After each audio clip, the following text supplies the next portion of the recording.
एका मुंगीला खूप तहान लागली म्हणून ती नदीच्या काठावर पाणी पिण्यासाठी गेली। तेव्हा तिचा पाय घसरला व ती पाण्यात पडली।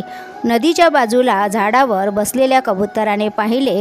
बुडणाऱ्या मुंगीची त्याला दया आली।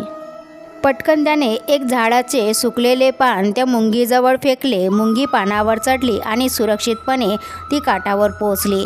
तेवढ्यात तेथे एक फासेवादी कबुतराला पकडण्यासाठी आला होता। तो कबुतरावर जाळे फेकणार तेवढ्यातच मुंगी त्या फासेपारदाच्या पायाला चावली। त्यामुळे तो जोरात ओरडला। कबूतर त्यामुळे सावध झाला व फासेपारद्याला पाहून पळून गेला।